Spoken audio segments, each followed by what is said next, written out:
el apóstol Pablo escribiéndole a una iglesia en Europa, a la que se conoce como la primera carta a los Corintios, les dice: estad firmes en la fe y portaos varonilmente.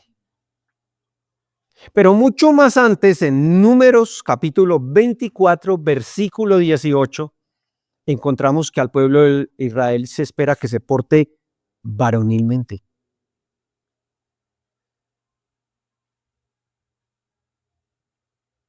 Hoy, según un experto, hay 3 preguntas en la conciencia de cada hombre que forman, desde el punto de vista psicológico, el autoconcepto. ¿Quién soy? ¿Qué soy? ¿Y por qué soy? ¿Quién soy? Pues me identifica, ¿cierto? Puedo decir quién soy. Soy Carlos Mejía, tiene una identidad. El qué soy ya tiene que ver con un juicio de valor, de mi dignidad. Y el por qué soy tiene que ver con la meta o la motivación.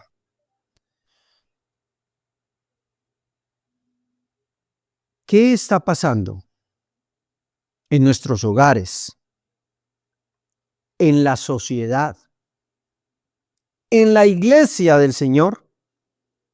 Que los hombres, todos, no estamos dando la talla, fallamos. Yo podría levantar mis 2 manos y decirles, muchas veces me he tenido que poner de rodillas ante Dios: Señor, te he fallado, les he fallado a mis hijas, soy padre de 5 hijas, entre propias y adoptivas, tengo suficientes años para hacerme ese examen. ¿Y dónde está, por decir algo, el corazón de todo este asunto? Hemos perdido de perspectiva que hay una cosmovisión bíblica, y como lo dice un buen hermano presbiteriano que escribió este libro, el que está disponible hoy, inclusive el hermano Cristian lo tiene en un stand a un precio especial: el mandato masculino, el llamado de Dios para los hombres. Y nos devuelve muchos años a Génesis. El mandato era cultivar y cuidar. Cultivar y cuidar. Cultivar tu familia, cuidar tu familia. Cultivar en tu ministerio, cuidar tu ministerio. Pero le estamos fallando a Dios.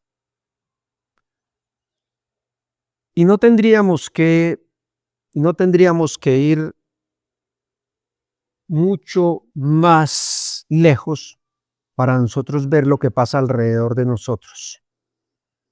Lo que vemos en los medios noticiosos, para nosotros ver que la sociedad ha caído en una inmoralidad increíble.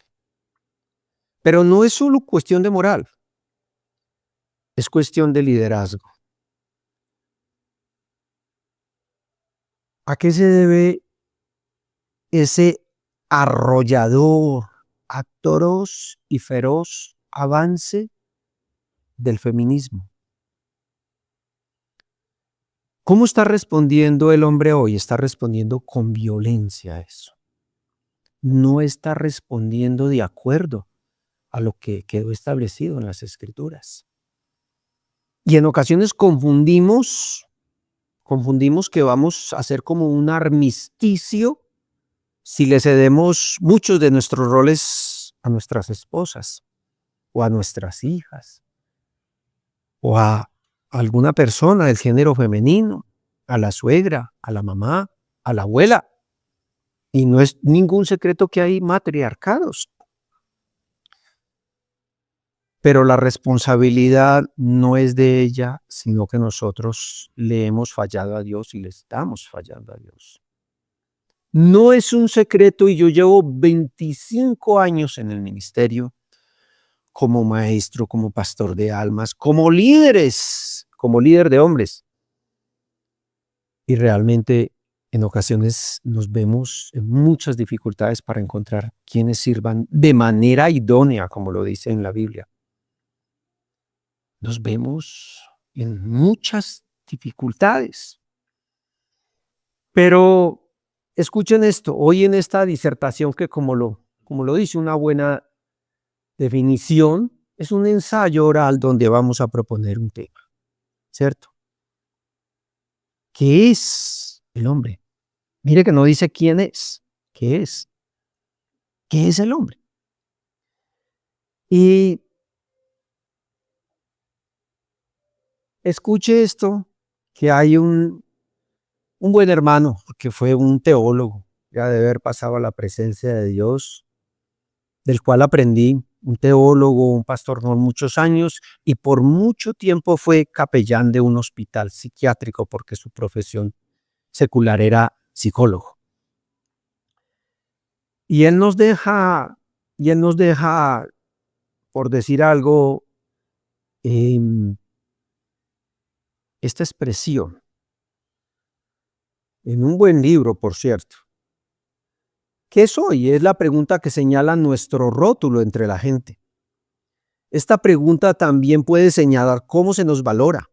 Bien, mal, regular o satisfactorio, dignos o indignos.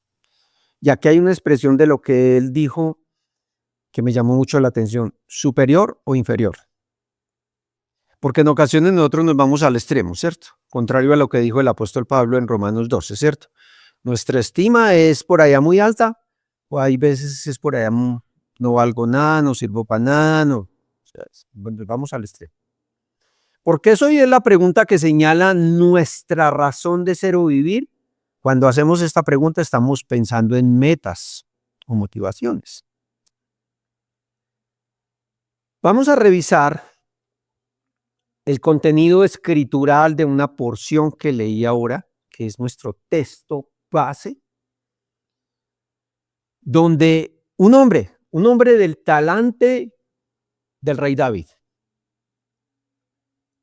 que era el que me refería ahora en la preintroducción, que le dijo a su hijo Salomón, Primera de Reyes, capítulo 2, versículo 2. Yo ya estoy por pasar a la presencia de Dios, por parafrasearlo, ¿cierto? Sé hombre. Pero él no le dijo, sé hombre mostrando tus órganos genitales. Él no le dijo, sé hombre siendo brusco con las mujeres, sé hombre siendo violento. No, él le dijo cómo debía ejercer eso. Y en su trasegar, David, de quien tenemos muchas referencias en los dos testamentos, la mitad de los salmos se le acreditan a él, ¿cierto? O cerca de la mitad se le acreditan a él. Y él hizo esta pregunta al menos en un par de oportunidades. Pero está también hecha por otro hombre, también emblemático en la Biblia, de la era patriarcal. Estamos hablando de Job, que hace también la pregunta. Pero venimos al Nuevo Testamento y el libro de los Hebreos, capítulo 2, por allá versículo 6, ahorita más adelante lo vamos a ver. El apóstol Pablo, según la convicción que yo tengo, que me une a la convicción de muchos eruditos, que fue quien escribió la epístola a los Hebreos, otros pensarán distinto, él trae esta misma pregunta, ¿cierto? ¿Qué es el hombre? Entonces, al menos estas tres mentes brillantes, estos tres hombres sesudos, piadosos, emblemáticos, en algún momento de sus vidas y de su trasegar, se hicieron esa pregunta, ¿qué es el hombre? Y si ellos se la hicieron en sus diferentes contextos, que quizá los vamos a poder ver ahorita, ¿será que no es dable nosotros hacernos esa pregunta? ¿Qué soy? Porque en ocasiones me preguntan, ¿qué eres? No, soy ingeniero. No, esa es tu profesión, esa es tu vocación, esa es tu ocupación, ¿verdad? No, me llamo Carlos Mejía. No, ese es tu registro civil, eso es como te identifica el Estado colombiano. Pero ¿qué eres? Y escuche que la Biblia lo responde de varias maneras. Y que eso es lo más interesante, porque hoy hemos perdido el camino. ¿Y por qué le digo? Porque entonces yo soy niño, como lo fui yo. No, yo tengo que estudiar y tengo que luchar y tengo que salir adelante y tengo que estudiar. Me va atrapando ese mundo y todo ese mundo, mi vocación, las profesiones, el oficio, los negocios, el comercio, aún el ministerio. Entonces parece que me fuera definiendo lo que yo soy. Y resulta que el apóstol Pablo lo dijo de manera sabia en Primera de Corintios capítulo 15 versículo 10. Soy lo que soy por la gracia de Dios. Como lo dijo algún buen escritor, dijo, soy un trofeo de la gracia de Dios. O sea, no me define si estudié en Harvard, en los Andes, en MIT, ¿verdad? Eso no me define, pero parece que sí. O sea, la confusión que nos dan es que entre más, y entonces entramos en un mundo competitivo, ¿cierto? Porque ahora, anteriormente era suficiente uno tener bachillerato, algunos creo que tienen edad, era suficiente tener bachillerato, es más, era un privilegio tener bachillerato. Después no, que estudie en una universidad, ahora ni siquiera una carrera, hay que tener 3 o 4 para entrar en una competición para un puestico. Entonces, el mundo nos ha marcado qué somos. O sea, somos producto. Como lo decía en, en algún, en algún cortico que grabé, ¿qué soy? Soy un objeto comercial, pero eso nos hemos vuelto, ¿cierto? Somos un objetivo comercial. Ahorita con las eliminatorias, eso nos empiezan a bombardear, que ahora sí va a clasificar, que ahora sí que vaya, que venga, ¿cierto? Para que uno se plantee ahí en la pantalla y le metan todas las propagandas y toda la publicidad del mundo. Nos hemos convertido en un objeto comercial. ¿Qué soy? Soy un objeto sexual. Y para nadie es un secreto que por la perversidad de todos, ¿cierto? Hasta los niños se convierten en un objeto sexual. Nos convertimos, nosotros inclusive nos autoconvertimos en un objeto sexual, ¿verdad? ¿Pero qué somos? ¿Un objeto religioso? ¿Acaso el ministerio me define quién soy yo? Y entonces yo me la paso en el ministerio 3, 4 décadas y dele, ¿qué es usted? No, yo soy un pastor. ¿Ese soy yo? Eso es lo que por gracia, si es que tengo un llamado, soy. Un don de Dios. Pero eso no soy, ¿verdad?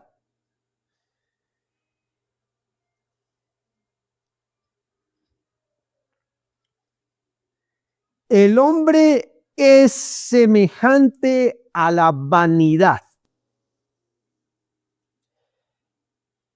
El rey David, solo vamos a bosquejar lo contenido en los 15 versículos del Salmo 144, que un buen erudito, un buen estudioso de la Biblia, lo bosqueja en 5 partes. Los primeros 4 versículos muestra la grandeza de Dios. Luego, más abajito, él dice, pero ¿qué es el hombre ante esa grandeza de Dios? Luego, a continuación de sus versículos, él muestra el poder de Dios, dice, desciende. Es como si hiciéramos un buen sándwich. La grandeza de Dios, el poder de Dios, y aquí en la mitad está el hombre insignificante. Y por eso es que él se asombra. El hombre es semejante a la vanidad frente a la grandeza de Dios que somos. Nada. Frente al poder de Dios que somos. Nada. Yo diría, no, pero lógico, claro, Dios es más grande y es más poderoso.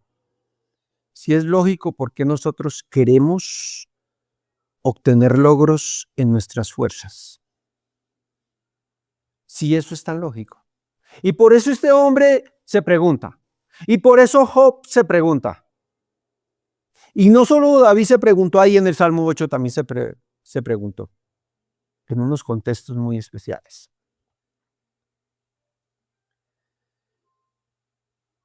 Y más abajito en el bosquejo de ese salmo, bosquejando para los estudios del salmo, tenemos la grandeza de Dios, la insignificancia del hombre o el hombre muy débil, el poder de Dios y la alabanza del hombre. Cuando entendemos que estamos ahí en ese medio, pero que tenemos a ese Dios tan grande y tan poderoso, pues verdaderamente ahí sí puedo alabar yo a Dios. Pero resulta que si yo soy más fuerte que Dios porque tengo 3 carreras, así sea en teología, hay gente que saca 3 doctorados y 4 en teología, y eso lo define, ¿cierto? Yo soy un catedrático. ¿Qué es usted? Yo soy un catedrático del Westminster, ¿cierto? No, eso no me define, ¿verdad?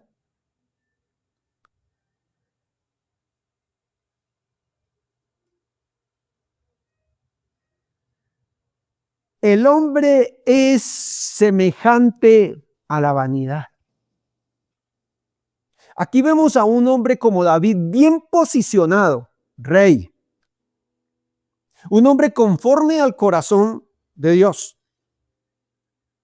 Un hombre líder sobre un pueblo. Tenía todas las acreditaciones, tenía dinero, pero él era realista. Una cosa es ser fatalista y otra cosa es ser realista. Y es la pregunta que yo los invito, hombres, a que nos estemos nosotros haciendo constantemente. Porque si nosotros le hacemos más caso a lo que está pasando en el mundo, va a llegar el momento en que vamos a ser fatalistas. Yo lo he sido muchas veces. Y he sido maestro bíblico por más de 25 años. He sido predicador, he sido pastor de almas. Y he incurrido en el fatalismo, en el pesimismo, ¿verdad? Si no nos hacemos constantemente esa pregunta y nos desafiamos, ¿qué somos? Nos vamos a dejar finalmente moldear por el mundo, porque está diseñado para eso, para atraparnos. Y nos atrapa muchas veces. Nos vemos atrapados por eso. No es sino ver las estadísticas, son reales, de los hombres que supuestamente un día fueron ordenados al ministerio y ya abandonaron el ministerio. Los cristianos que dicen, yo era cristiano, yo fui cristiano, dicen. Nos atrapa el mundo, nos dejamos atrapar por ese mundo. Entonces nos parece mejor ir a competir con el mundo, ¿verdad? Que hacernos este planteamiento. Y terminar alabando a Dios y terminar gozándonos con ese Dios. Pero escuchen, nuestro propósito no es ni que ustedes escuchen mis historias, ni cuántas hijas tengo, ni cuántos años tengo, sino que escudriñemos la mente de un hombre que se hizo este planteamiento. De un hombre que cerca de la muerte le dijo a su hijo, sé hombre, porque era muy importante. Y escuchen, él en el Salmo 39 dice que he aquí, diste a mis días término corto. Él era muy consciente, de lo corta que era la vida. Pero ¿qué más sigue diciendo? Y mi edad es como nada delante de ti, ciertamente es completa vanidad todo hombre que vive. Completa, mire lo inclusivo. Pero en el mismo Salmo dice, ciertamente vanidad es todo hombre. Él se plantea la pregunta y él se la responde. Eso ha estado en la mente de este hombre. Y era un hombre de Dios, era un hombre de ministerio. Era un hombre que Dios mismo dice que era un hombre conforme al corazón de él y se hizo esta pregunta y era muy consciente.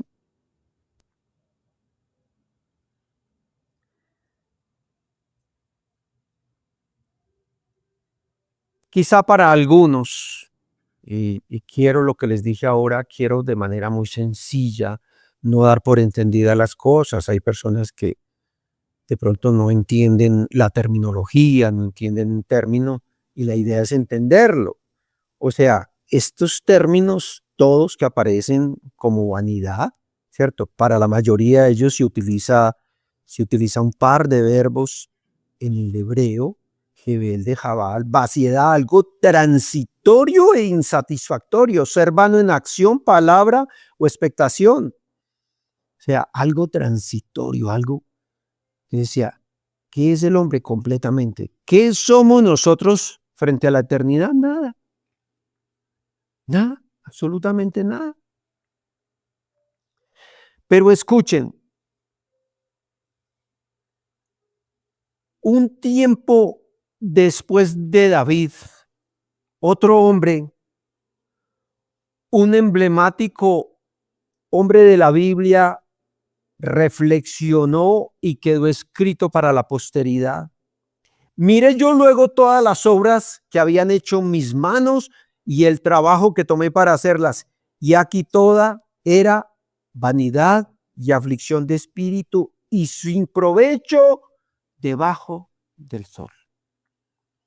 Y al igual que David podemos escudriñar la mente de Salomón. Este es al hijo al que se refirió David, que le dijo, sé hombre. Y en una parte de la grabación del audio promocional, quizá yo decía, ¿qué es el hombre? Es producto del caos que tenemos nosotros en la mente, del caos emocional. Si nosotros somos honestos, desde niños hasta menos niños, hasta viejos, perdónenme la expresión, muchas veces somos un montón de nervios, somos llenos de ansiedad.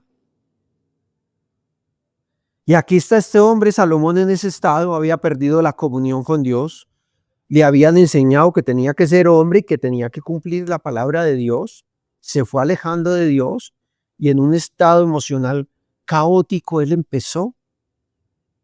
El libro de Eclesiastés es un libro bien interesante, es difícil de entender, mucho más difícil predicarlo, pero es una advertencia para nosotros, porque él presenta una cosmovisión y una perspectiva, lo que es el hombre cuando se aleja de Dios y entra en un fatalismo, él entró en un fatalismo.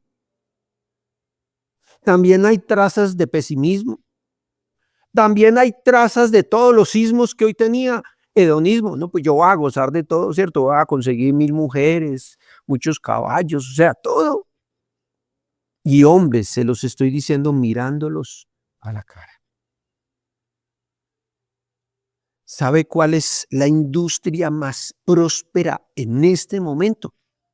No es ni un peaje ni la industria petrolera, que en muchos lugares está en quiebra. La industria del entretenimiento. Esa es la más próspera. Este país, todos los concertistas que quieran venir aquí tienen casa llena. La gente hace fila en el campín 2 o 3 días para venir. El entretenimiento, el hedonismo, el hombre no está satisfecho. No está satisfecho. Y yo digo, no, yo no voy y pongo una carpita ya para ver un artista de esos, pero tú le dedicas muchas horas en la pantalla a ver partidos, a ver series, lo que sea, el deporte que te guste. Estamos atrapados.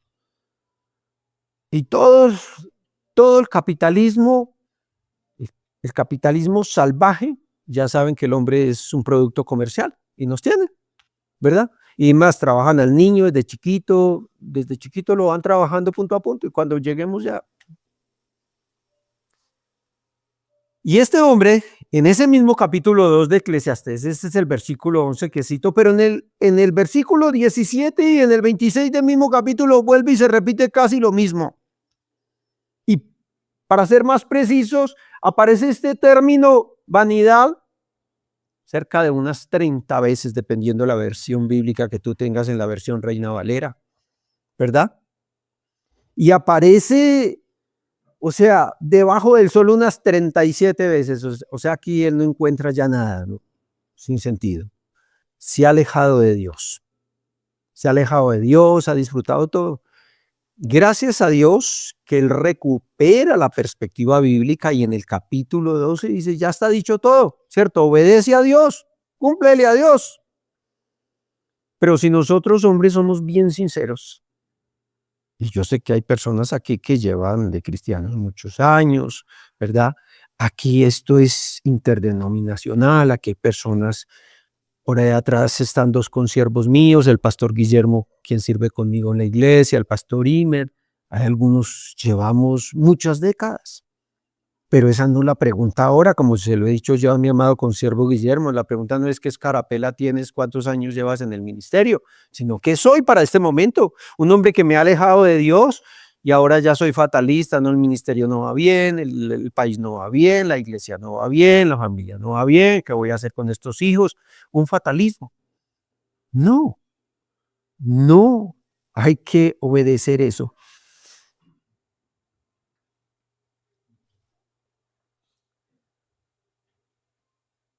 Escuche esto.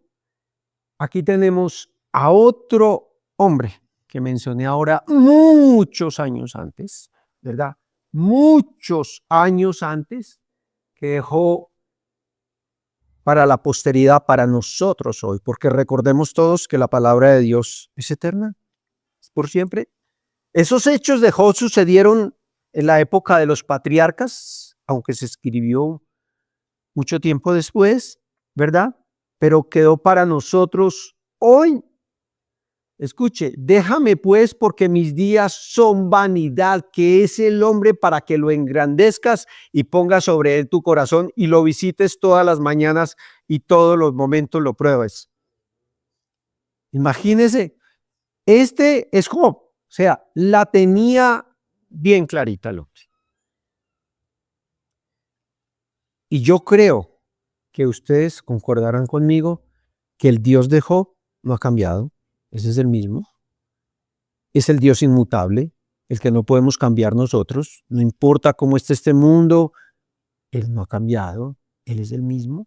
O sea, estamos delante de ese mismo Dios que estaba Job.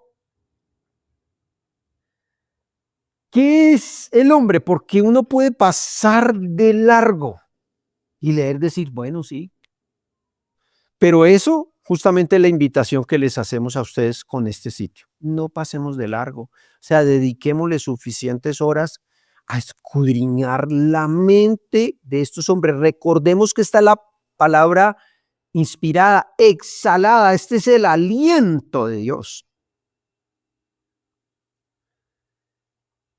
Para que lo engrandezcas y pongas sobre él tu corazón.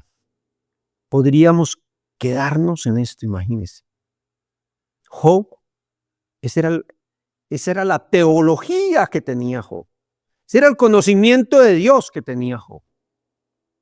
Para que lo engrandezcas y pongas sobre él tu corazón y lo visites todas las mañanas y todos los momentos lo pruebes.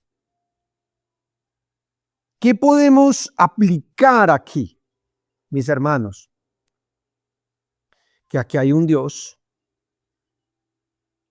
que aquí hay un Dios trascendente, pero un Dios también inmanente.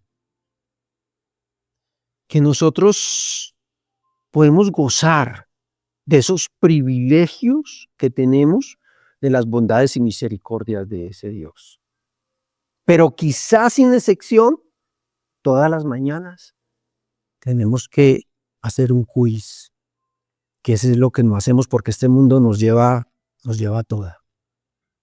Y yo se los digo porque he participado de muchas, he estado en reuniones de ancianos y les digo, hermanos, oremos, pero rápido porque estamos de afán. O sea, no tenemos de afán. Hoy las cosas las hacemos a las carreras, no tenemos tiempo para nada. O sea, no tenemos tiempo para pasar ese examen. No tenemos tiempo para ponernos de rodillas ante Dios, o como lo llamo yo, ante el espejo de la palabra, ver de decir, ¿qué soy?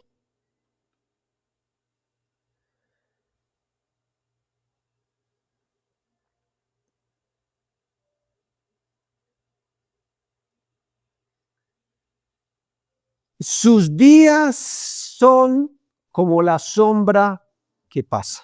Regresamos a nuestra porción bíblica. Sus días son como la sombra que pasa.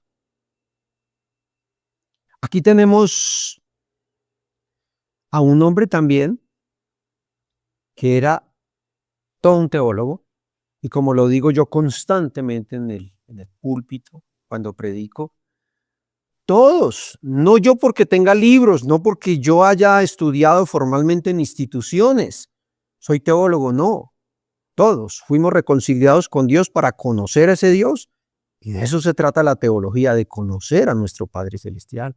Ese es el conocimiento de Dios. Todos, el cristiano más básico, tiene que convertirse en un teólogo, no en un ignorante de Dios.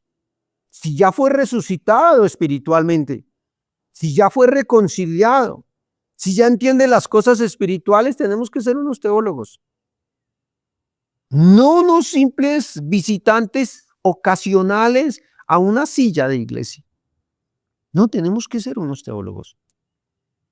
Y aquí está este hombre, sus días son como la sombra que pasa. Recuerden que él mismo se está autorrespondiendo. Él mismo, sus días son como la sombra que pasa. ¿Pero acaso fue el único que reflexionó de esa manera? ¿O otros hombres reflexionaron de igual manera? Y hay una notica ahí junto con esto. El Dios eterno es puesto en contraste con el efímero hombre. Así, gracias hija, Dios puede cambiar las circunstancias y muchos de nosotros la hemos visto cómo cambia las circunstancias. O sea, de un momento a otro, cambia. Hoy somos, ya mañana dejamos de ser, porque la vida le pertenece a Él. Así de sencillo. Y este hombre es consciente. Ahora, si uno es consciente de esto, ¿qué tiene que hacer con eso? ¿Solamente escucharlo en una disertación? ¿Solamente decirle gracias, hermano, por habernos invitado, presentarnos el lugar? No, mire, cada uno de nosotros, aquí hay gente muy joven, otros somos menos jóvenes, pero si aplicamos la Biblia, o sea, somos jóvenes, Dios nos rejuvenece, o sea, todos tenemos un papel que cumplir en nuestra familia, en nuestras congregaciones, los que servimos, ¿verdad? En la sociedad no importa. Estos hombres no vivieron contextos fáciles. Nuestro Señor Jesucristo cuando vino no tuvo un contexto fácil. Los plantadores del cristianismo no tuvieron un contexto fácil. Y peor aún, según segunda de Timoteo, capítulo 3, o sea, los tiempos que vienen van a ser tiempos peligrosos. Quizá ya estemos en ellos. Se nos advierte, se nos da la información. Pero nosotros, con la gracia de Dios, seremos los representantes de Dios. Un hermano que encontraremos en el cielo es al profeta Jeremías. Quizás si alguien tuvo que haber sentido fatalismo fue él, ¿cierto? Pesimismo fue él, pero hizo lo que Dios le mandó a hacer. Tuvo un ministerio impresionante. Yo lo envidio totalmente. O sea, creo que no tenía ni siquiera un solo feligrés, ni siquiera uno, pero le cumplió a Dios. Y ese es el papel de nosotros, cumplirle a Dios, no cumplirlo a nosotros mismos. ¿Cuántos miembros de la iglesia tenemos? ¿Cómo hacemos para hacerlos crecer? ¿Qué hacemos? No, nosotros seamos los siervos fieles que Dios demanda que sea, y eso ya es del resorte de Dios. Y ya.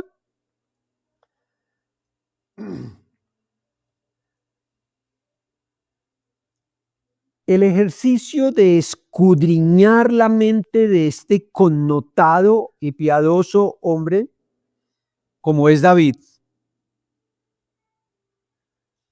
nos tiene que empezar a llevar a unas reflexiones muy especiales en este tiempo. Nos tiene que poner en contexto quiénes somos con respecto a Dios. Y de la inmensa necesidad de estarnos haciendo la pregunta, ¿qué es el hombre frente a ese grandioso Dios? Y escuchen esto, que les coloqué todo este párrafo desde el versículo 1.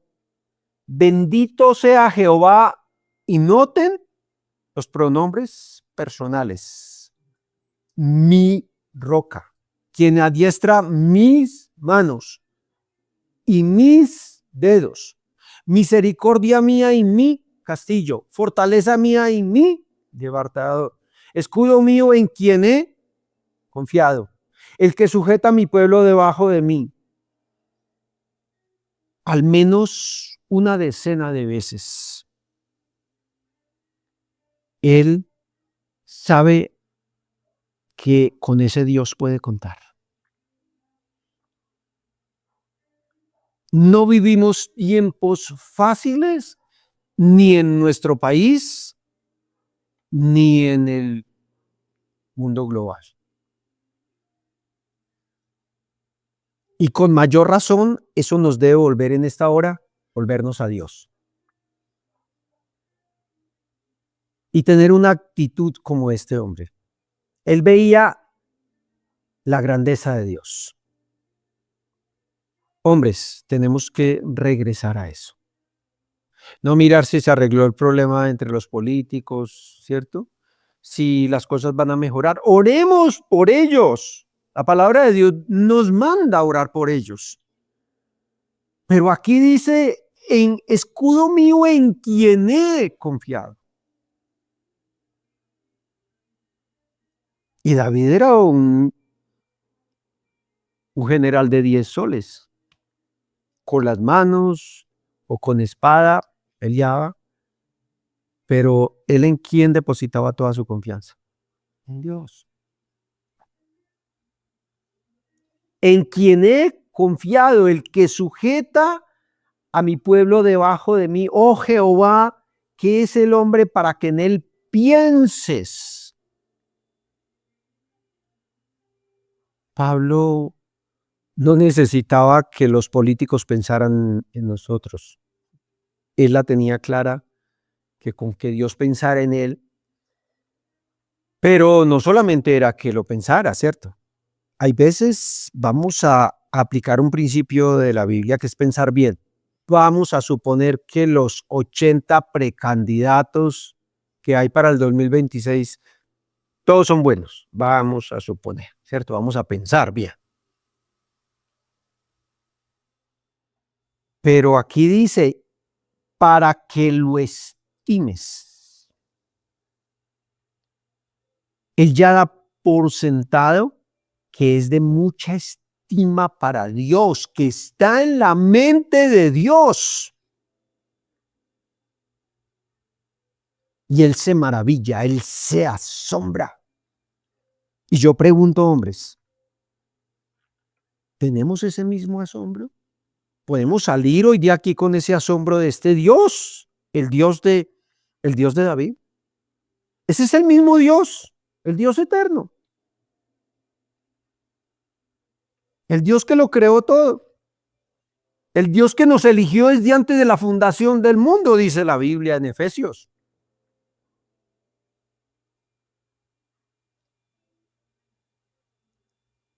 Que nos eligió en amor.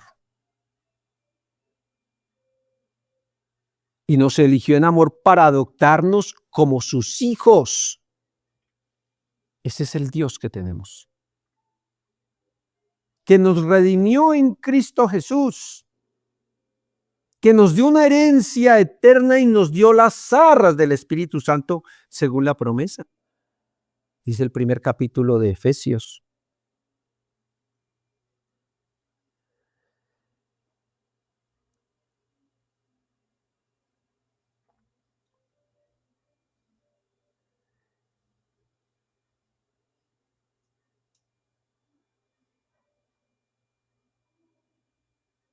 Muy bien.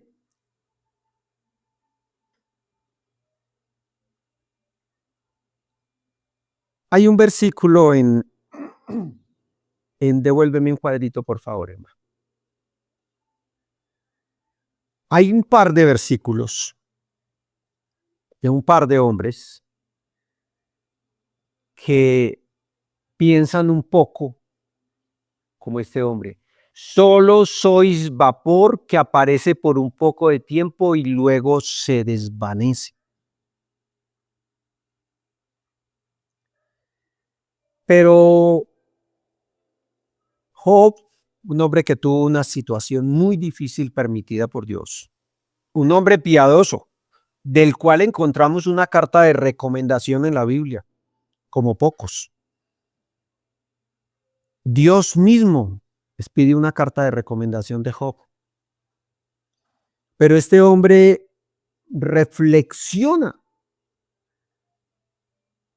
Acuérdate que mi vida es un soplo y dejaré de ser como la nube se desvanece y se va.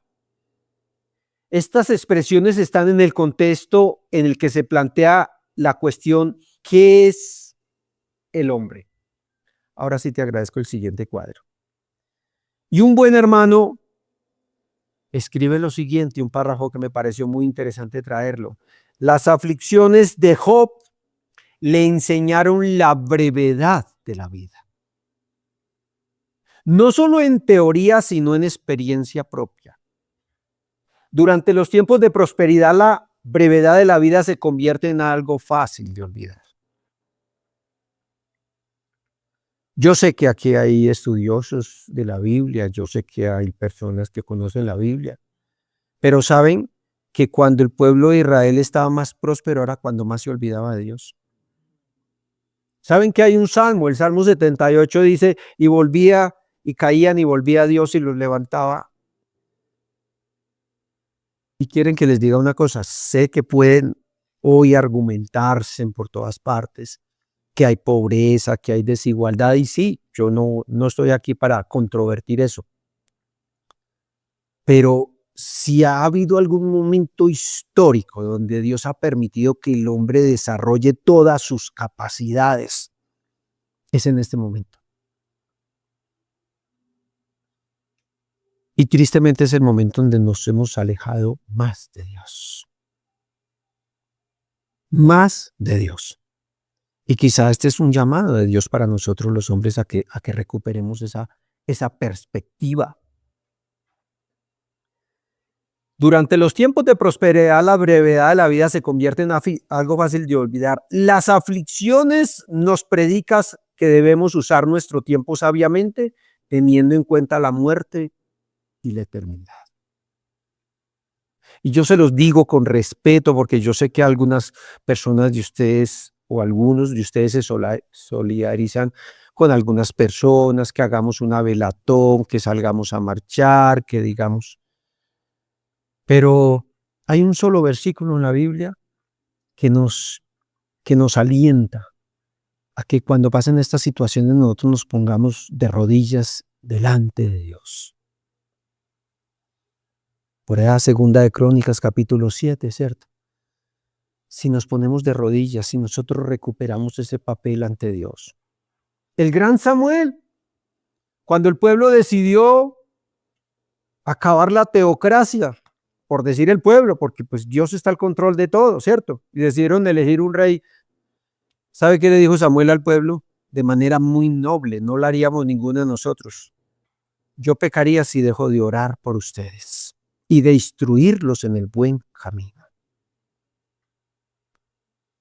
Si nosotros somos menos faranduleros y más piados y nos postramos delante del Señor en lo secreto, podríamos pensar que nos estamos primero predicando a nosotros mismos. Quizá nos estamos preparando para tiempos muy difíciles que se nos dice en la Biblia. Un buen predicador dijo antes de partir a la presencia del Señor hace como 20 años, dijo, a mí no me aterra que estén pasando estas cosas, me aterraría que no pasaran porque están escritas y se nos han advertido a nosotros que pase. Lo que pasa es que nosotros nuevamente nos dejamos atrapar, ¿cierto? Por nuestra sabiduría. Yo voto por este, no voto por este, voto por este. Sí, votemos, hay que ser buenos ciudadanos, pero hay que descansar nuevamente y volvernos nosotros a Dios y hacer la parte que nos corresponde.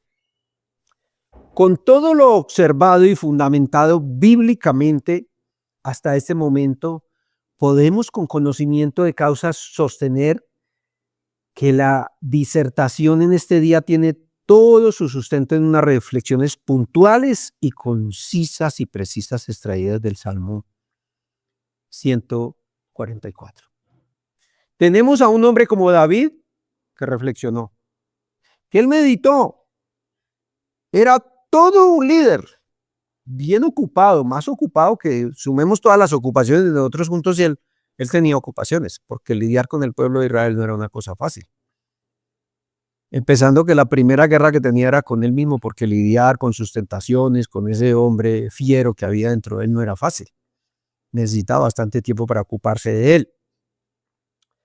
La pregunta hoy es, ¿nosotros estamos siendo reflexivos a la manera como fueron reflexivos David, Job, Salomón, el mismo Santiago?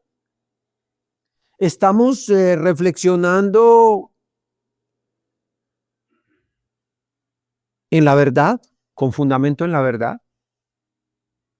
¿O tus reflexiones son producto del caos, de la impotencia, de la fatalidad, del caos mental en que nos sumimos y no con fundamento en la verdad? Recordemos que estamos en una era, como lo vienen denunciando hace mucho tiempo, muchas personas, posverdad. Ya la verdad no importa. No importa mentir. Nosotros seríamos mentirosos si como cristianos decimos que no hemos mentido. Mentimos. Y si no lo hacemos de palabra, lo hacemos de hecho o lo hacemos por omisión. Porque la Biblia nos dice qué tenemos que hacer y qué debemos dejar de hacer. Y a veces no hacemos las cosas, pero damos apariencia que las hacemos. O sea, en ocasiones tenemos más una falsa piedad. Entonces, de alguna manera mentimos. O sea, de una manera o de otra. Y hay varias cosas acerca de eso que son verdad. ¿Cuáles de ellas? O sea, si tú no estás en la verdad, pues tu padre no es el Dios de verdad, ¿cierto? Entonces vas a seguir mintiendo, que tú tienes otro padre, que es el padre de la mentira, no hay ninguna verdad en él. Pero ahora, si estás en esa verdad, permaneces en esa verdad, porque eso fue lo que exhortó el Señor Jesucristo. Si permanecen en la verdad, seréis verdaderamente mis discípulos. Pero ahora, ¿vivimos esa verdad? Porque lo podemos tener en teoría. Yo soy cristiano, yo soy pastor, yo soy tal. Pero ¿vivimos esa verdad? Conforme nos la da Él. Porque nuestra tendencia hoy es no a los absolutos, sino al relativo, ¿no? Pero ¿tú qué entiendes por vivir la verdad? ¿Tú qué entiendes por obedecer? Entonces, estos hombres reflexionaron conforme a la verdad, conforme al Dios que conocían, conforme al Dios que enfrentaban, al Dios que tenían no solamente en su mente, sino en su corazón, y unas convicciones muy profundas, no eran superficiales. Y vamos a llegar a este momento donde quizá son las aplicaciones de esta disertación. ¿Cuál es el desafío, hombres? Que nosotros nos hagamos esa pregunta, ¿qué soy? Y voy a leerles, antes de pasar al siguiente cuadro, por lo menos 3 versículos, los que tengan una Biblia, y si no, pues anótenlo y la buscan posteriormente. Primera de Juan, capítulo 3, primero de Juan, sobre el final de la Biblia, capítulo 3, versículo 2. Escuchen esto, qué cosa tan interesante lo que escribió este anciano apóstol, quizá de unos 90 años de edad, en la data más conservadora, Y escúchenlo. Primera de Juan capítulo 3, versículo 2, escúchenlo. Amados, para creyentes, ahora somos hijos de Dios. Escuche, ahora somos hijos de Dios, lo aseguraba él con convicción. Y aún no se ha manifestado lo que hemos de ser, pero sabemos que cuando Él se manifieste seremos semejantes a Él, porque le veremos tal como Él es. ¿Ven lo importante de la pregunta? ¿Qué es el hombre? Entonces mire lo que está diciendo, pero hay por lo menos otro versículo más que yo quiero que leamos de un hombre que murió con cerca de 30 años menos que el apóstol Juan, como es el apóstol Pablo, y vamos a ir a Primera de Corintios capítulo 1, Primera de Corintios capítulo 1.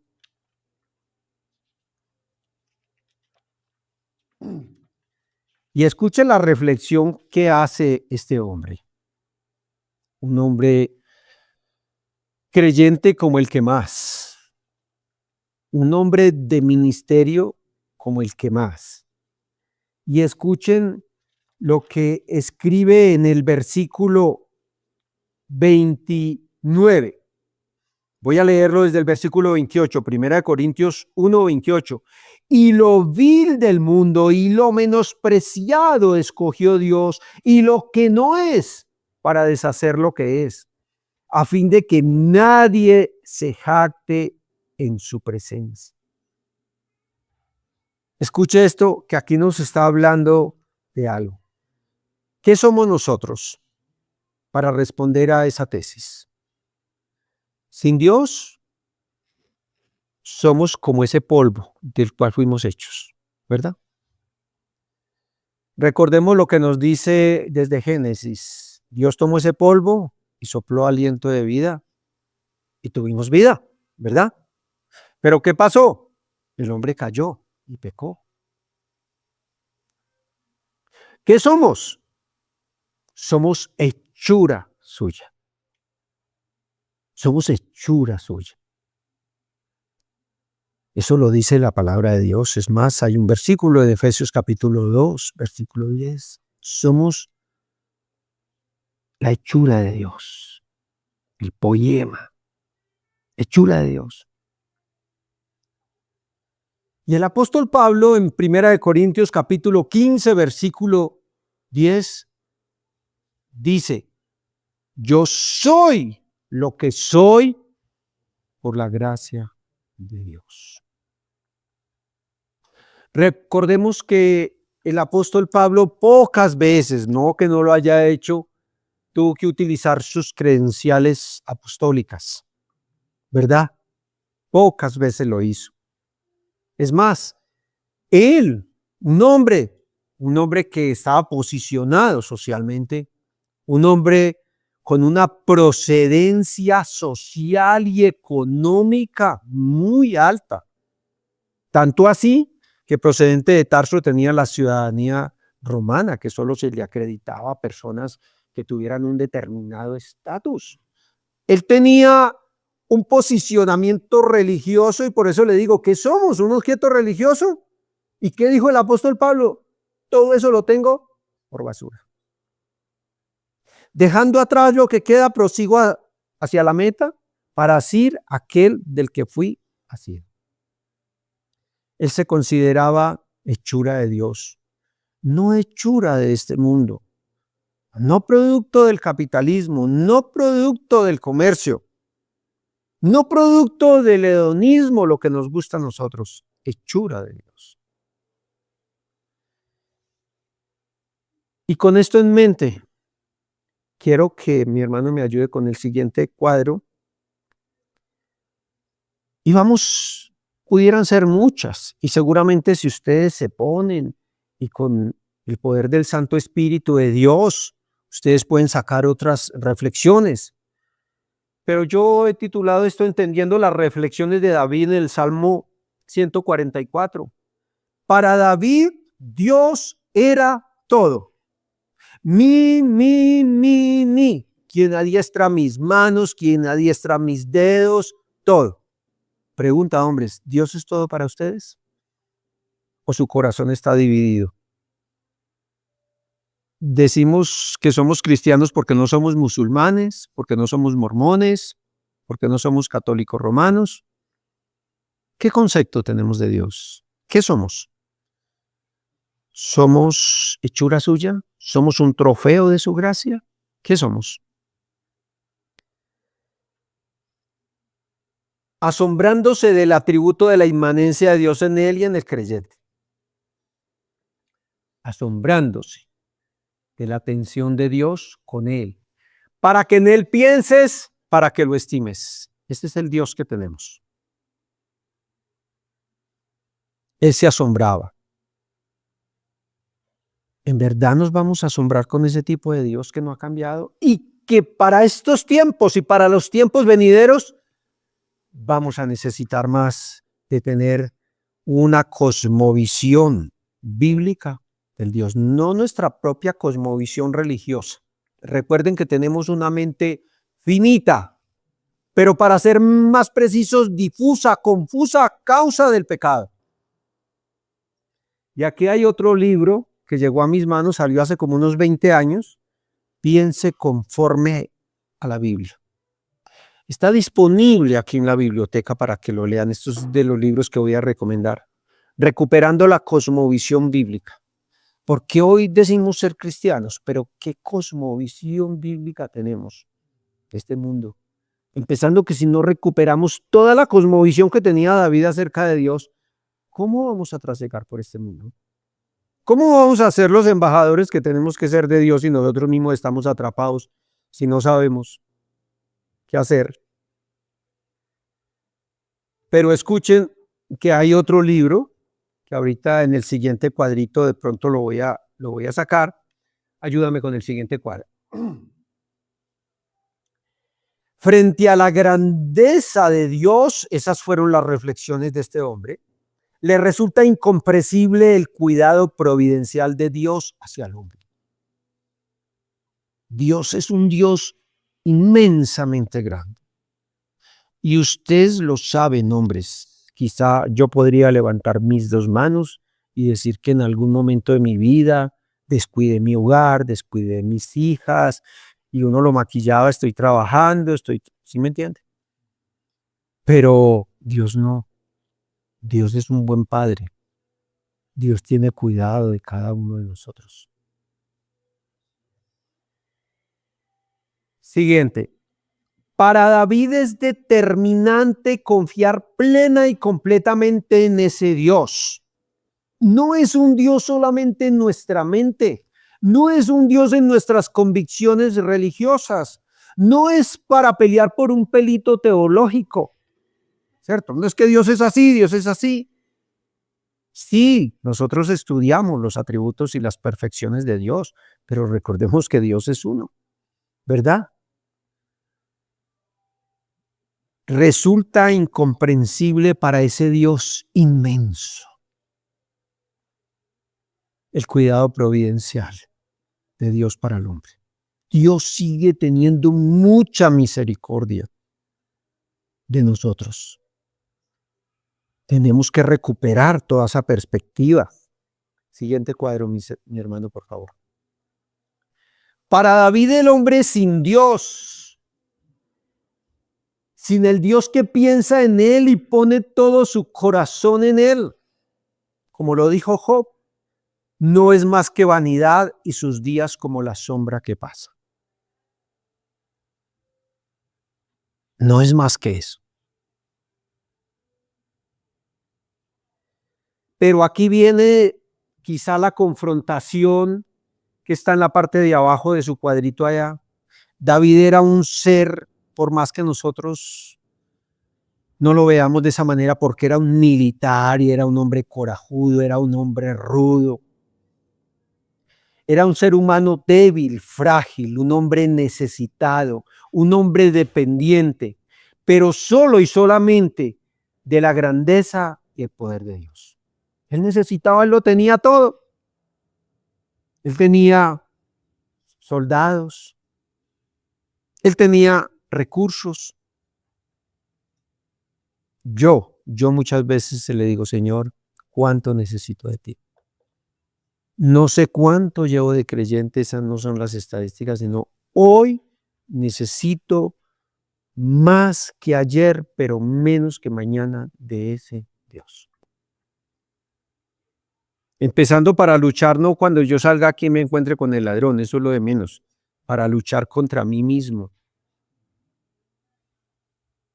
Dijo el gran evangelista D.L.H. Moody que una vez salió y le robaron la billetera.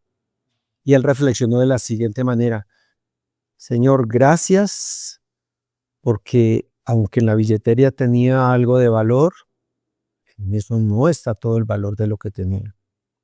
Gracias porque no fui yo el que robé esa billetera. ¿Cuál es nuestra reacción ahorita nosotros tan materialistas, tan apegados a todas las cosas? Usted ve, la gente se hace matar por un celular, se hace matar por lo que sea, porque estamos atornillados, apegados aquí. Hay un Dios más poderoso que eso. Y lo que sabemos es que afuera hay un hombre pecador. Casi que voy a decirles, pidiéndoles perdón, no quiero lastimarlos, no más faltaba. Pero donde haya un ser humano caminando, hay un corazón corrupto. Esa es la realidad. Antes que Dios es muy bueno y nos protege de tantas cosas. Entonces la primera lucha es que nosotros no seamos ese hombre corrupto. Lo segundo es que lo veamos con misericordia, ¿verdad? Lo veamos con misericordia. Pero siguiente reflexión, ayúdame mi hermano. David era un ser humano diferenciado y distintivo, que es mi desafío para cada uno de nosotros, empezando con nosotros. Él reflexionó, él meditó teniendo como fundamento la grandeza y el poder de Dios versus la insignificancia del hombre.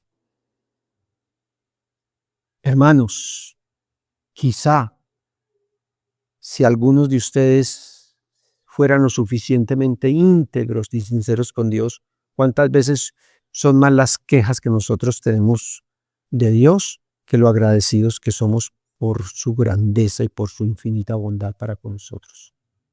Yo soy de los que pienso, y yo estoy seguro que aquí hay muchos que pueden pensar igual conmigo, que no merecemos nada. No merecemos ni siquiera conocer a ese Dios. Si ese Dios no se hubiera revelado, nosotros no lo conoceríamos. Si Cristo no hubiera venido, nosotros no tuviéramos redención. No merecemos nada. Estamos destituidos de la gloria de Dios. Entonces, si vemos desde la perspectiva bíblica eso, vamos a ver que somos esos seres necesitados de ese Dios, que Dios es inmensamente, Dios es bueno. Nosotros no lo hacemos bueno. Y Él no es bueno porque nos dé algo. Ya nos lo ha dado todo porque nos dio a Cristo. Este mundo lo sigue rechazando. Quizá algunos de nosotros aquí todavía no lo hayamos recibido completamente como tenemos que hacerlo. Pero Dios ya nos lo dio todo. Si recuperamos esa perspectiva bíblica, nosotros no merecemos ni nuestras familias, ni nuestros hijos, ni nuestras hijas, ni siquiera la iglesia, que es un don de Dios, ni siquiera nuestros ministerios, no merecemos nada. Absolutamente nada. Y si eso es así, si nosotros recuperamos eso, que somos lo que somos por la gracia de Dios, que Él escogió lo más vil, como dice ahí, escogió lo más vil, ¿verdad? Para deshacer los que se creen mucho, ¿verdad? Entonces, ¿qué hizo David? David alabó a Dios por quien era Dios y en razón de no sentirse solamente muy bendecido, sino muy confrontado y contrastado con la gracia de Dios hacia él. Somos un trofeo de la gracia de Dios. Somos hechura suya. Tenemos que recuperar esa perspectiva, tenemos que desafiarnos cada segundo de nuestra existencia. ¿Qué somos? ¿Qué seríamos sin la bondad de ese Dios? Somos hechura suya. Recordemos, en Cristo tenemos identidad, pero la dignidad, que es distinto de la identidad, la tenemos en la medida en que nosotros recuperemos que somos lo que somos, por lo que es Dios, no por lo que hagamos acá, ni por lo que tengamos. Si recuperamos eso, vamos a ser mejores líderes en los hogares que Dios nos ha dado o que nos puede dar. Seremos mejores líderes en nuestras congregaciones. Recordemos que de alguna manera la iglesia es un don de Dios. La iglesia es la única representante en la tierra del Dios de los cielos. Pero si la iglesia no está compuesta por hombres que sepan qué son, pues vamos a pensar que la iglesia es la que nosotros tenemos en la mente, la que desearíamos que fuera, la que quisiéramos que fuera, la que se adapte a nuestros intereses, la que nos sirva para nuestro remordimiento religioso, la que nos sirva para nuestro reconocimiento ministerial, y eso no es. Entonces, si recuperamos esa perspectiva, vamos a ser mejores líderes en la familia, en la iglesia y en la sociedad. Y no se afanen por sus logros, no busquemos nuestra gloria, busquemos la gloria de Dios y seamos útiles. Que nos pueda decir, buen siervo, no importa si somos uno, si somos dos, si somos una familia chica, pero recuperemos, desafiémonos y reflexionemos como reflexionaron hombres como David, como Salomón, como Santiago, como el mismo Job. Recuperemos toda la cosmovisión bíblica. Inclinemos nuestro rostro y vamos a orar. Padre glorioso, Señor, gracias porque hoy nos has desafiado, Señor. Como lo he mencionado tantas veces, bendito Dios del cielo, Señor, yo no soy más, bendito Padre celestial, que hechura tuya, Señor, un trofeo de tu gracia, bendito Dios, de tu bendita y maravillosa gracia, Señor amado. Gracias por haber traído a estos hombres hoy y eres tú, y solamente tú quien puede penetrar a lo profundo de sus corazones y hacer lo que solo tú puedes hacer y ningún hombre puede hacer, Señor. Ayúdanos a todos, Señor, a desafiarnos, como se desafiaron estos hombres, bendito Dios del cielo, y que nosotros podamos serte útil en estos tiempos tan difíciles, de tanta oscuridad, de tanta inmoralidad, Señor. Pero tú eres la luz, bendito Padre celestial, y nosotros estamos en la luz. Ayúdanos, Dios del cielo, te lo suplicamos en el nombre glorioso de nuestro Señor Jesucristo. Amén.